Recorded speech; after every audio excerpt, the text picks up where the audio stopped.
morning. We'll start with thank you for sponsorship. So first I'd like to thank Annie Weisblatt for sponsoring. So we thank you, Annie. It's to commemorate the Yahrzeit of Anne's father, Shmuel Hirschman Yoav. Did I get the name right? When's the actual Yahrzeit? Chav Shvat. Okay, so later this week. So the Neshama should benefit. We thank you indeed. It's good to have you here. Neshama should benefit from the Divrei Torah. We would also like to thank Miriam and David Gershuni and Ruth Goldman who are sponsoring to commemorate the Yahrzeit of Miriam and Ruth's mother, Freda Bas Chaim Hoffman, Zichrono Livracha. When's actually Yahrzeit? Next week. We'll be here. You won't be here. Okay, so you got to Okay. So Neshama should benefit. We do thank you indeed. Thank you for coming. A little bit of a challenging time for all of us, but with the study of Torah continues, right?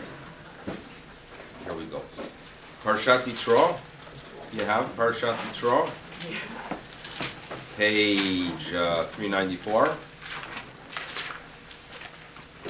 Two sections to this parsha. Two big events are described here. One is the arrival of the father-in-law, and the other one is the Shver. Nicht as schwer as the Schwieger, right? Like Shver. Okay. But the second one is the arrival of God Almighty with the revelation. That's how the portion is divided. Now, something quite fascinating taking place here, where the first half of the portion relates to advice that is given by a rational individual. He might have been a very religious individual, but Jethro, Yitro, is a rational individual because the advice he gives is not advice that came about due to some supernatural inspiration, but due to the fact that he thought through a situation, he saw a problem, and he used, I wouldn't say the Yiddish cup yet, but he did convert, so you could say perhaps a fresh Yiddish cup, right, addressing an issue, right? That's very Jewish to do things, that when you see there's a problem, you address it, right? Talk about people come back from Israel, love sharing about those things that inspired them besides the restaurant. So George, my buddy George, who was talking about technology that you saw in Israel and how amazed you were, right? So, proud is the word. What was that? Proud, amazed and proud. But what does that indicate? It's an attitude of we have a problem. Okay, let's start focusing on a solution. You have a problem, time for a solution. And that's, believe it or not, very Jewish. Sometimes religion comes in the way of those things, believe it or not. Religion could be a problem because religion is faith, and religion is a belief that there's a higher being, and it all comes from the higher being, which is 100% true. But if you emphasize too much on that where you shouldn't be emphasizing, in a situation where God Almighty wants you to do your part, and you start talking about faith, and you start talking about that everything's from Shamayim, that's where it could turn into a dangerous situation. So Judaism is all about balance. The first part of this parsha tells us, you know what? Rational thinking. Use the cup, right? God Almighty gave you tools, use those tools. And the importance of figuring out what those tools are. I just read a couple minutes ago, and I didn't get all the details. They're very proud in one of the Israeli hospitals that there's a ger chassid that kept all his traditions and his garb, who just turned into a doctor. Did you read it? I just saw it recently, a few minutes ago. Yeah. Now, maybe you could share with me all the details, but why is it so amazing? This child grew up in an environment where there's an expectation that you study Torah, and you become a good koil yid, and you continue your studies. If at some point you have to, perhaps you do something. But to put all your energies into medical school, it was seen as very foreign.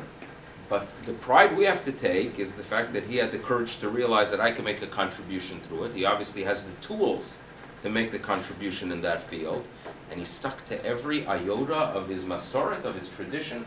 I think we should be very, very proud of that as well. The understanding that we are given tools, and among those tools are the ability to address issues.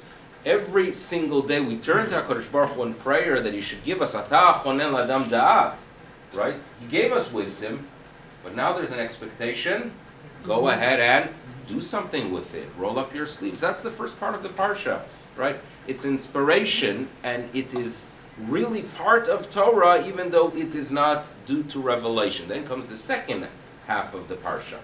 And the second half is all about revelation. Indeed, it is fundamental for us Jews to believe that there was an experience there at Sinai.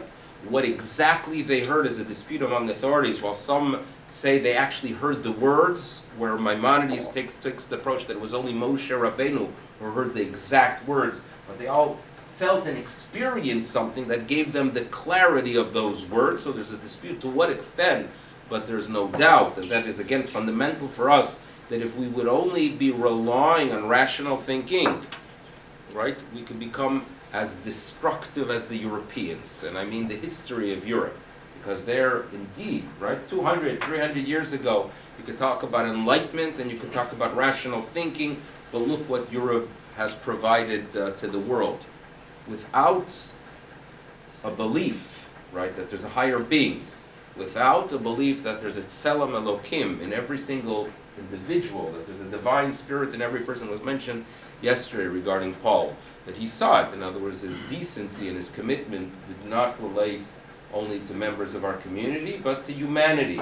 That is the Jewish way of thinking, and it only could come about when you view the world as a world that has sanctity due to the existence of a higher being that communicated with us what is desired and what is required to be a decent person, and to see in every single person that tselem, that image, there's God in every single person on this planet. That is fundamental. So that's what we have in this week's parsha, the rational versus that which is the byproduct of inspiration. So as a result, and in honor of what this parsha has to offer, we're going to focus on two individuals, two rabbinic personalities that lived over the past 250 years. And one of them we're going to talk briefly about, and a contribution he made in one area, and the other one a contribution he made in the other area. In other words, one of them will make a contribution in the area of rational thinking within Judaism, obviously, and the other one is one that was inspired and inspired others. So the two individuals that we have is obviously one Hasidic and one non-Hasidic, right? The Hasidic authority, and it's important to remember that even if you do not have roots in Hasidic communities, you have to realize that they have made a tremendous contribution, that Judaism today would not be a successful Judaism without their contribution. Right? You can't deny that the spirit they brought to Judaism indeed enhanced Judaism. And so the Hasidic authority, okay, are you ready for what do they call it? The great reveal. So the Hasidic authorities was Rabbi Levi Yitzchak of Barditchev. That's Okay. my son's named after. Makes good sense, yeah? My son is named after him. Nice. They call him the Sanegoran Shel Yisrael, right? The defender of the people of Israel. Right? He was a great Torah scholar, by the way, too. Meaning, he was head of a yeshiva in the city of, it was in Pinsk. He was head of a yeshiva, so obviously extremely familiar, not just with mysticism, but with all areas of traditional Torah thought. When there was a purge against Hasidim that was taking place towards the end of the 18th century, he had to leave his community, but moved to Barditchev. But the stories of Rabbi Levi Yitzchak of Barditchev remain with us. My father had this tradition that when one of the things that he was concerned about when flying was losing his luggage, which was very common. It seems to be more in the past than today, but maybe not. Maybe they still right? I don't know. Still. Oh, okay, yeah, lots. Like my Hillel, when he went to Israel a few months ago, it took weeks to get his luggage. And it's like, the joke of the person who comes to the airport with 5 pieces of luggage, right? And he says, I want this one to Atlanta, this one to Las Vegas, this one to Dubai, this one's to Santiago. And they said to him, sir, we don't do that. Well, you did it last time. So my father, he had this thing that to protect the luggage, you put in every single one the name Levi Yitzchak ben Sarah Sasha on a piece of paper, and you fold it and you put it in the luggage, the name of Levi Yitzchak of Bardisha, and that's how that's how it is protected. How did it work? That's already, I don't know. And it's interesting. I would have to ask my mom exactly how many times if Levi Yitzchak ever got lost or not. But it was part of his practice that's what you do. And maybe, okay. So that the impact of Reb Levi Yitzchak. The other authority is one we have talked about in the past, was Rameir Simcha of Devinsk, author of the Meshech Chochmah, the Or Sameach. And he was not from a Hasidic background, but his in areas of Jewish thought, reading, in other words, when you read what he has to say, his insights on Chumash, you realize this is a person that is not just a great rational thinking, but understands the times and the messages that are needed to address the issue of the times. So those are the two authorities. So here we go. So to appreciate both, we're going to start with reading on page 402. So this is the second half of the parsha that's talking about Kabbalat HaTorah itself, the experience, the revelation, which we celebrate on Shavuot. On the bottom of the page, of page 402 in verse 11, the Almighty communicates to the people of Israel through Moshe Rabbeinu, and He tells them, listen, be prepared for day 3. V'hayu nechonim layom hashlishi. What's happening on Yom HaShlishi, page 404? God Almighty is going to descend in the sight of the entire people of Israel. Everyone's going to sense it. He'll be on Mount Sinai. And therefore, due to the revelation that's going to occur there, so you have to set boundaries around the mountain. Verse 12, V'higbalta et ha'am saviv le'emor, and you should tell them, you got to be careful. Beware, Hishamru lachem, alot bahar, do not ascend the mountain, or don't get inspired that you want to become closer or be impacted by this spiritual event by touching it, because even if you touch its edge, you will die. Okay?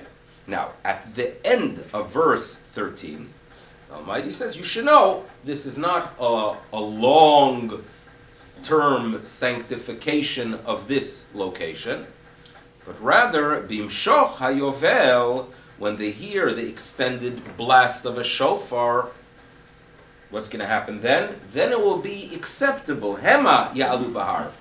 They may ascend the mountain. Now, if you would translate literally, Hema ya'alu bahar, is not just it is okay to do it, but rather they should. In other words, it seems to be as if there's a recommendation here that as the events come to an end, probably the day after Yom Kippur, right? Because it took time, and we actually blow the shofar at the end of Yom Kippur. Signifies the idea that the sanctity or the presence of God has returned upward. They had that at the end of the first Yom Kippur, and the Almighty says, Hema ya'alu bahar. Not just it is okay, perhaps some people should do it. I have no doubt that Moshe Rabbeinu would have no problem if they would have a soccer game. So they have it on the mountain, I'm sure, close to possible. But kids could play hide and seek on the mountain afterwards. Okay? Now, it's interesting that the Torah feels that there's a need to get this information across as they are preparing for the event. Okay? Imagine a situation that you are preparing a hall for a fancy wedding.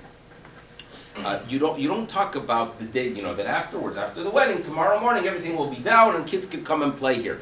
you don't address the day after when there's such a significant event you are preparing for. The day after doesn't exist. And for some reason, the Torah felt that it is important to get the message across. Sanctity, yes, but it's temporary. It is not long-term sanctity. Okay, so comes Rav Meir Simcha of Divin, says Rav Meir Simcha the following, that you should know, the rabbis tell us that there is a rule. Lo mekomo shel adam mechabdo, ela ha'adam mechabed mekomo. It is not a location that honors a person, it is a person that honors a location. Okay, this is what the rabbis read and actually relating it to this verse. And what they are really telling us, in the words of the Meshech Chochmah, is the following. You should know, sanctifying objects is part of idolatry, and it is actually part of human nature. In other words, we are believers, and we are not the only faith that believes that there is something beyond the physical, beyond that which we sense. And sometimes there are objects that have sanctity. Okay, so if you travel to India, right, cows have sanctity. And you travel to other parts of the world or visit other cultures in Africa, they all have their own objects of sanctity. Objects of sanctity, where you believe that the item itself has intrinsic sanctity, that's very un-Jewish. That's not Jewish. When we have objects of sanctity, it is due to the fact that they carry a message that is very, very significant and indeed holy. When we value the Sefer Torah, when we stand up for it, or we have an awareness how to go ahead and treat it or to transport it, it is not the item itself, the object itself is sanctified. It carries a message that's important, and by honoring it, we honor the message. Okay? Says Rav Meir Simcha, if we're going to go ahead and believe that this mountain has sanctity, he says the result is going to be we will turn something Jewish into avodah zarah. We're going to take something it does have Jewish content, the Torah, God Almighty appeared there, but if you're going to sanctify that mountain, and you're going to claim that for eternity it has sanctity, people are going to walk away with the wrong message. It is important that at the time of preparation, as it is sanctified, the statement was made, you should know, Bimshoch HaYovel, eventually, when everything ends, they may ascend the mountain. It is temporary. There is a message here about what Judaism is about.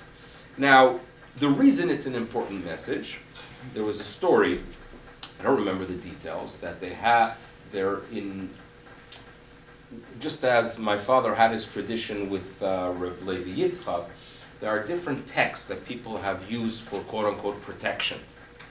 One of them, for example, is what's known as the Raziel HaMalach.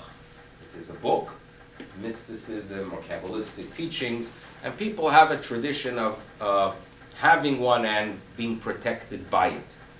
And I'm very unfamiliar with the field. My grandfather used to share, my mother's father used to share the story that I think in one of the shtetl he lived in at some point, this was actually in Germany if I'm not mistaken, there was a fire and the one house that wasn't damaged had a Raziel HaMalach. So everyone is impacted by these stories, even though we don't know, at least I don't know exactly how to work with it.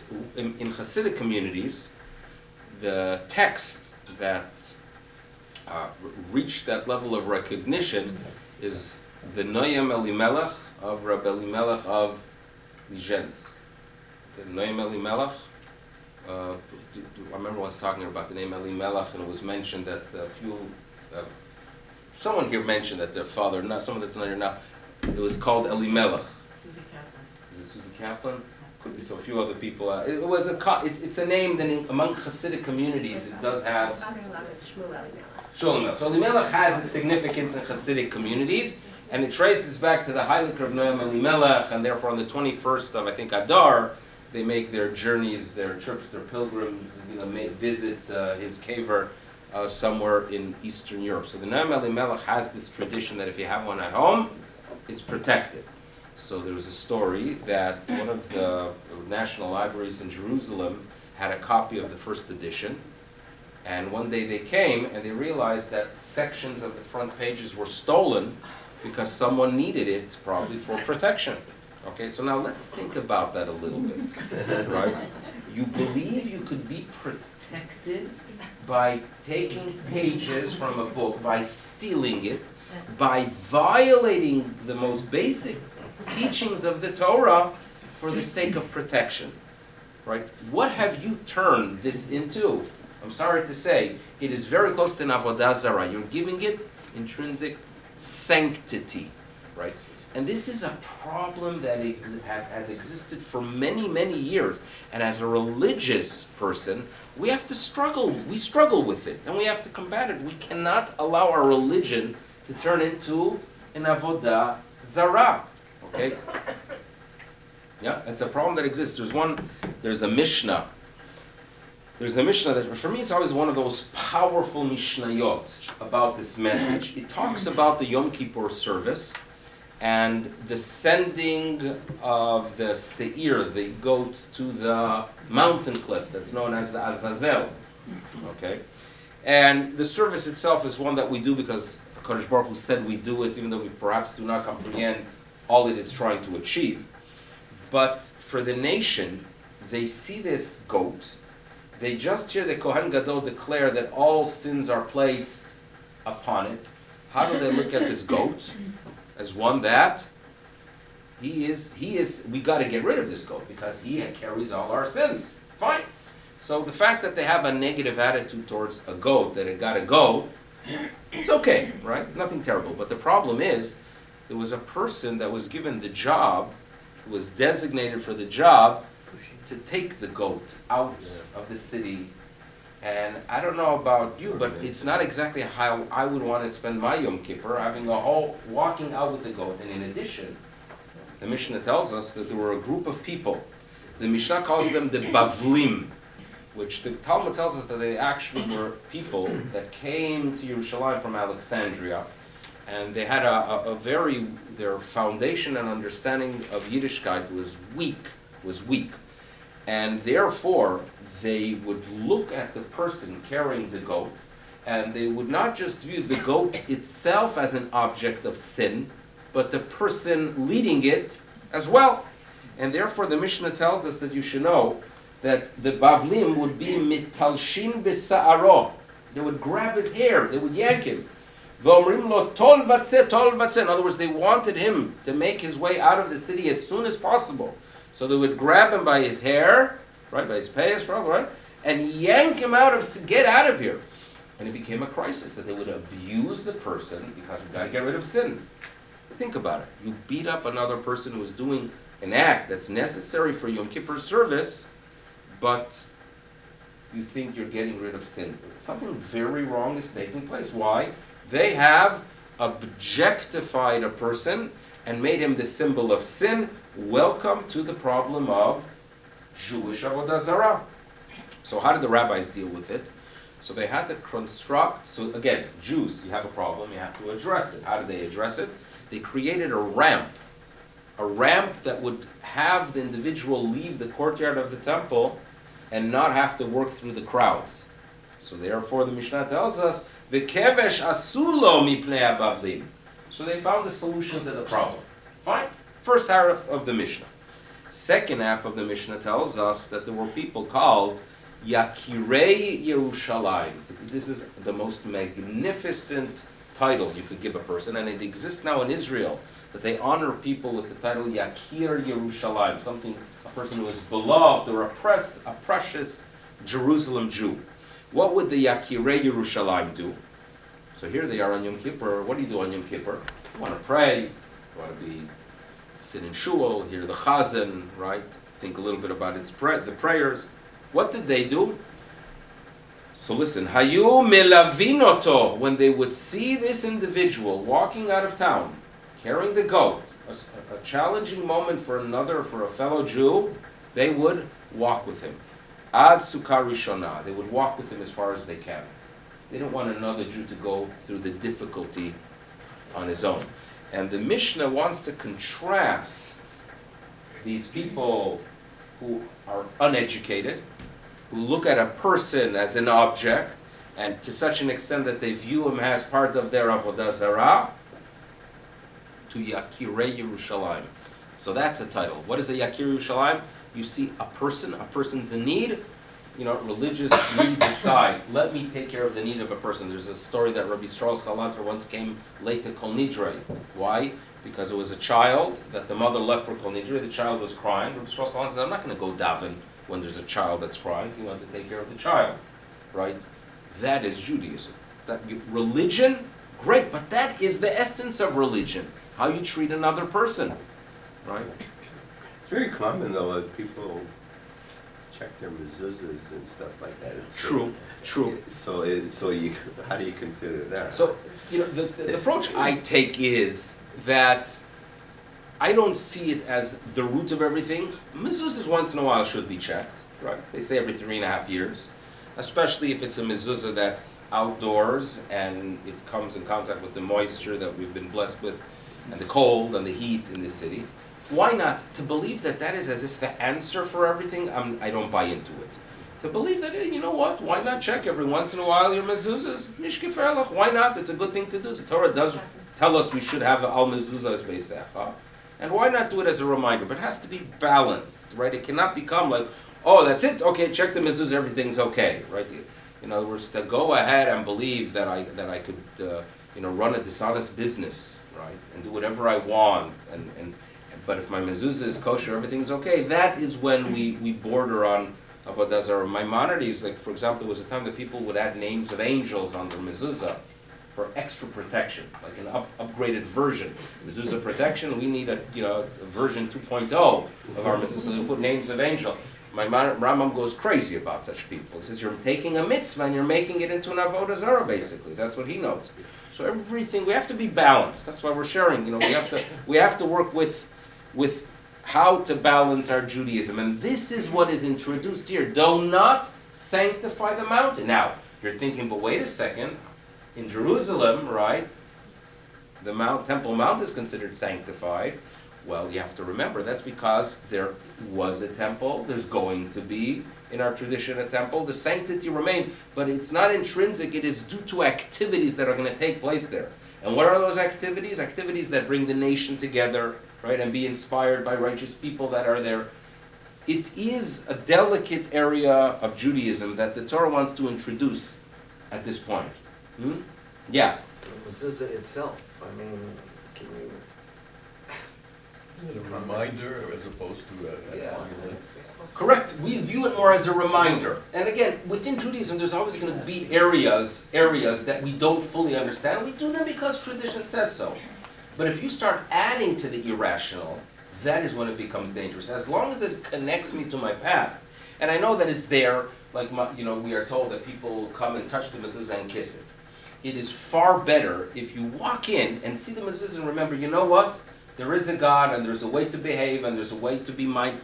You achieve so much more by not kissing it and being mindful than by kissing it and not being mindful. Now, how do I know that some people without any mindfulness, you'll see people that are so accustomed to touching a mezuzah that they'll walk in, to a Starbucks and just go, I'm accustomed to kissing. You got to kiss something. That's without mindfulness. Garnished. If you could stop, it doesn't have to be every single time, but if you could stop and look at the mezuzah and think, you know what, Shema Yisrael, there is a God, right? There's purpose in existence. There's a way I'm supposed to act. The way I'm supposed to appreciate the world. That's what it is about, right? It's the reminder. Yes. How do we view the land itself of Israel? How do we view the land earth, itself? The physical earth.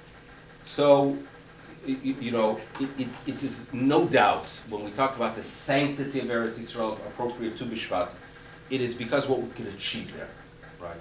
And it is a line, the line that is used in the Talmud, Avira de'ara machima, brings about wisdom. It is a land that gives us clarity about what existence is about, what life is about. I think we all struggle with this idea of existence, right, of life. And I'm not going to say the older you get to a crowd that's mostly older than me, but it is true that you do struggle, and you want clarity. What is really my existence about? Israel provides it. You know why?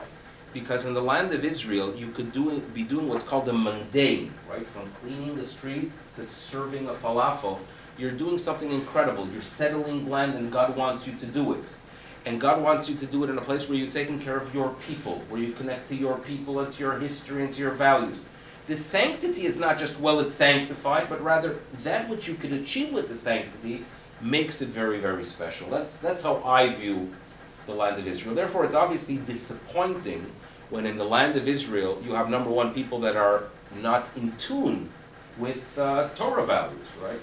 And when I mean not in tune with Torah values, I don't just mean secular religious.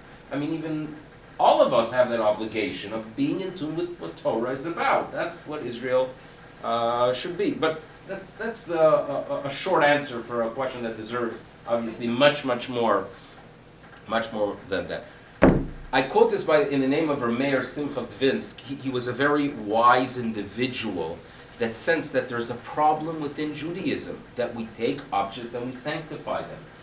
And he was a person that was in tune with the problems of the times, and at the same time in tune with the world that's changing. I like quoting the fact that in 1920, he saw the agreement in San Remo that where the League of Nations recognized the Jews as ones who have right to the land of Israel as something to celebrate. Okay, so again, it was not common. Not all rabbis had that approach. He was in tune of it. There's some nice stories about him and his wisdom. Once I mentioned him, I think it's nice to mention that there's a verse in Mishlei, Tov lalechet el bet avel, melalechet el bet mishteh. It's better to go to a house of mourner than to go to a party. Why is it? Because you walk away with the message of what life is about, right? That's what we are told. Now, I quote this verse because Rameir Simcha got notified as the rabbi in Dvinsk, in Latvia, that Alexander III passed away, died, and the Jews all felt, thank God we got rid of another one of these problematic individuals. But the message came: every single rabbi is obligated to get into the synagogue, gather everyone, and eulogize. Now, if it sounds foreign that a rabbi would be forced to eulogize someone that deep down they're very happy, think about what just happened in Iran a couple weeks ago, that members of the Jewish community had to go to give Menachem Avil by Suleiman, right? Can you now? What do they feel, right? What can they say? Very, very delicate, and we have to feel bad for what they have to go through. But this was the reality that existed. So Rameir Simcha gets in shul, and everyone comes, and everyone knows very, very well that there are authorities that are, working for the Tsar, that are monitoring what is being said, who are familiar with the Hebrew language, not to the fullest. So he gets up, and he says, "Oh, toiv laleches el beis Ovel," and he stops. Toiv laleches el beis Ovel. So on the surface, it sounds like he's quoting that verse, but what was he really saying? It's good that we could go to the house of mourning in this case. Yeah. So he had the wisdom that everybody was wink, wink, they got the message, but at the same time he was able to give the eulogy. So that's among, the whole series of stories about him, but we have to be fair. We have to give time to the Hasidic authority. So now we're going to move forward to the bottom of page 404, okay? So page 2 of our discussion. Listen to this. But the nation was already informed, keep away from the mountain, because during the revelation, it was not a time to make their way and not a time to ascend. Vayomer Hashem el Moshe, page 406 now. Warn the nation, descend, warn the people, lest they break through to see Hashem. Okay? We heard this already. So it's warning number 2. And it includes also the Kohanim.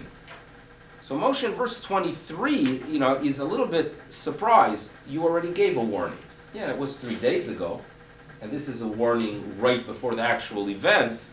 But why the repetition? So Moshe is surprised. Vayomer Moshe al Hashem, lo yuchal ha'am lalot el har Sinai. Like, I don't understand that the nation cannot ascend because you have already warned us. So what are you adding here? Okay? Why are you adding?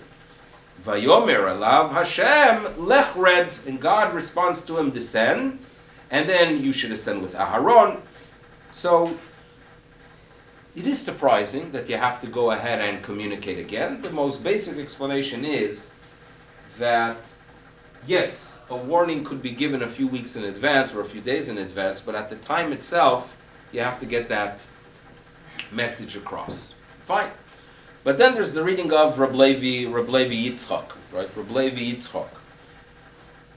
Reb Levi Yitzchak of Barditchev, when he got this title of being the defender of Israel, he was, there are many classic stories about him. The one where he is walking on Tisha B'Av once, and he sees a fellow Jew who is drinking. It was a hot day, he was drinking. So Reb Levi Yitzchak turns to him and says, perhaps you didn't know that today is Tisha B'Av. And the Jew says, no, I know it's Tisha B'Av. Perhaps you don't remember that on Tisha B'Av we mourn the destruction of the temple, right? And you shouldn't be drinking. No, I'm aware of that as well. You must not be feeling well, right? You must be not feeling well, and you need to drink. No, I'm feeling perfectly fine.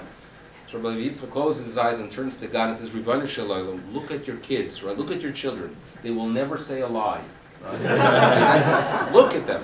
And obviously this was more than a cute line. He actually felt that he could communicate with the higher being by expressing how special the people of Israel are. All emotion. There's a Talmudic statement that says that metaphorically God Almighty wears tefillin.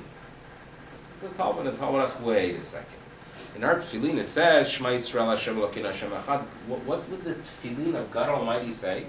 So the Talmud responds, Mi ke'amcha Yisrael, that the Jewish people are very special. So Rabbi Levi Yitzchak would turn to God and say, you know what, God, you better forgive the people of Israel for all their sins immediately. Immediately. Because if not, your tefillin are puzzled. Because how can you go ahead and say they're so special? You have a problem. And again, this is a person that is all emotion, concern for the people of Israel, and it is, there's a focus on him now. When Eretz Yisrael, there's a department, I don't know if it's one of the universities, that they have a whole studies of Rabbi Levi Yitzchak and his teachings, and they publish works, and they even found some old recording that was based on a chazan who heard it from a chazan who heard a nigun from him, and they're working with bringing it to life. It's an incredible focus on the teachings of Rabbi Levi Yitzchak. Comes Rabbi Levi Yitzchak on this pasuk, and he says the following: sometimes great figures, great rabbinic figures, very spiritual individuals, don't recognize where the masses are. Right? They're not in tune with the masses. They simply don't know, they don't understand, and they don't appreciate it. Many people have stories about going to Sunday school in North America after the war, right? They were going to Sunday school, and the rabbeim, the teachers, were immigrants came from Europe. So Nebuch, they came from either a Hasidic shtetl in Europe or from a yeshiva, barely know English. The only thing they knew is Talmud. They come to North America and they have to deal with these Wilde Chayes, right? These Wilde Chayes, that the only thing they know is about Babe Ruth and Mickey Mantle, right? And the disconnect, the stories are that there were tremendous disconnects that existed. Why? The Rebbe could not understand at all the interests of the young boy, and the young boy looked at the Rebbe as someone that didn't just come from a different land; he came from a different planet. And if there is no understanding between the master and the student, if they don't speak a common language, it's a disaster. You can't transmit. The way Rebbe is successful in communicating is if the student sees something in him. I remember once there was an individual that came out there here, who was in Memphis, that he was fundraising for his organization. And I asked him, what does the organization have? He says that we have in a few places in Yerushalayim hangout places. Hangouts. What are the hangouts? We have a snooker, billard, right? Billiards. Billiards. You play that, Avi? You're good at that too? Yeah. You're good at everything. Tennis. I have one at home too. You have one at home? Yeah. Okay. So what they would do is he would go into neighborhoods, and these are neighborhoods that you would expect them to open up a yeshiva, a kollel, a shul, and he created these areas where they have some kind of electric all these words, all technology. Where are my kids when I need them? All technology. They have the games, electronic games, and a Pac-Man stage or whatever. Not all kinds of different things to bring in the young. What's the goal? He says that there are unfortunately many, many young among the boys especially who are falling out of the system, have nowhere to go. So here they come. You interact with them with warmth, with food, right? A little bit here and there. You can talk about Yiddishkeit, but you connect with them. But then he mentioned one thing. He mentions, the individual says that my goal is that when I interact with these kids, I put a lot of focus on beating them in billiards. That's my goal. Why? Because then after that they can connect to me as someone that, he's a somebody. In other words, he's cool. He's cool. That's the word. He's a cool fellow. You have to show them that you're cool. Then afterwards, if they have a little bit of an issue and they want to discuss something about their areas of Jewish thought, of Jewish of their Jewish existence, they could connect to me. This is what he told. So an incredible thing that is really, really necessary for the teacher to be in tune. Comes Rav Levi Yitzchak and he says that when a Rebbe, right, when a spiritual guy doesn't understand where the masses are holding, he needs HaKadosh Baruch Hu to tell him, you know what? Lower your level a little bit. Lower your level because you're not achieving your mission. If you're way beyond everyone else and you can no longer connect to them, you cannot lead. You cannot lead if you don't understand what they're going through.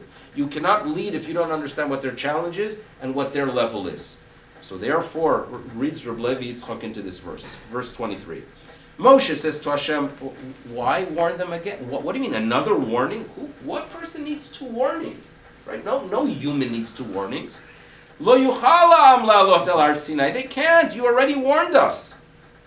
Says Rabbi Levi Yitzchak in verse 24, Hashem says to him, Lech red. And he stops his reading there. Lech red. Meaning, you have to lower yourself. You want to be a leader and you want to inspire future leaders of the people of Israel. Know where they are holding, right? Know what their challenge is and understand what the generation needs. It's a fascinating insight because, we talk about how things are changing now faster than at any other time in history, right? Where we need, children and grandchildren to assist us in technology, right? Where, where people, you have situations of an older person, and I don't mean older, but having difficulty with their WhatsApp, that they wanted to get a message to one person, but they put it on a public WhatsApp and get so things are changing. It's very normal. There's nothing wrong that when such a thing happens, and how much more so in these days, how important it is that we have someone that could understand the issues. And I look at the yeshivot where I went through at one point, and I realized how flawed it was that they did not have such a thing as a guidance counselor. How flawed it was that the Rabbeim had no background in psychology at all. Right? How on earth can you inspire the next generation if you have no clue what they're going through? I mean, the absurdity in the system. And on the other hand, we've been upgrading. In other words, the Jewish world has been upgrading. Number one, institutions have brought in individuals that are cut out for the position. You know how it used to be. How would you become a Rebbe in a yeshiva to deal with a 14 and 15-year-old with all the struggles? Well, if you married the daughter of the previous Rosh Yeshiva, you have a job. Bingo. Nowadays, it doesn't work like that. Nowadays, and I think about the yeshiva I went through in Chicago, where yes, 40 years ago they would hire the son-in-law of the Rosh Yeshiva. Nowadays, they would say, we don't care who you are, who you're related to, you have to be cut out for that position. You have to have the energy, you have to have the concern, you have to realize that you have to really get into every kid and work with them based on where they are. The Lech Red philosophy.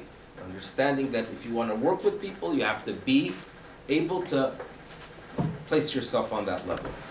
A Hasidic contribution, right? It didn't come from the Litvish world, right? It came from a Hasidic contribution of valuing Klal Yisrael.